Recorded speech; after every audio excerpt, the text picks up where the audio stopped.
And I'll spend a little bit more time on this one since it's the most recent one. But a big focus of this one is product market fit. Like, how are we bringing Filecoin as a storage service to market with different groups of users and clients? How are we evolving public goods funding in Filecoin, not just with retro PGF, but with multiple different network operated public goods funding systems that we can scale? We had a lot of storage provider cost savings that we highlighted and detailed that had actually been brought to market in advance of Bangkok. So that was a big focus. Also started talking about how L1 was going to evolve and getting really concrete on how we bring to market things like Filecoin Web Services.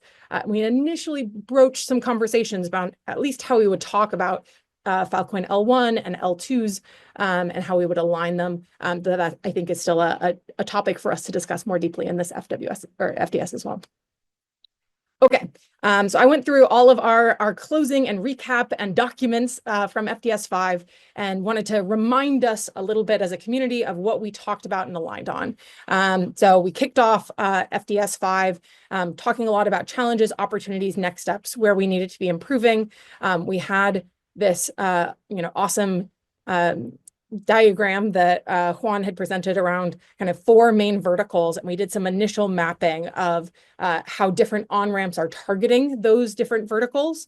And we talked about gaps in the storage and retrieval lifecycle that needed to be plugged both from a technical capacity and from a incentive alignment capacity. And we created this really awesome doc on challenges, opportunities, which I then shoved into ChatGPT and summarized, and I'll show you guys in just a couple of slides kind of what this came out. But I'd recommend reading back through this because there were a lot of really good data points on things, some of which we've already gone through and fixed and taken action on, which is great to see us executing on the things that we identify.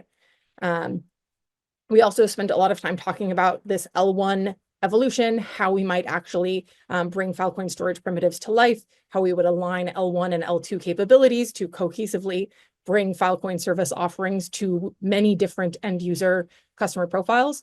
And so we chose a proposed model for how we were going to evolve Filecoin storage services and started defining a set of next steps on how we were going to actually bring that to market. Talking about how we were going to make sure that that value accrued to Filecoin L1, that we had verifiable SLAs that we were able to monitor on chain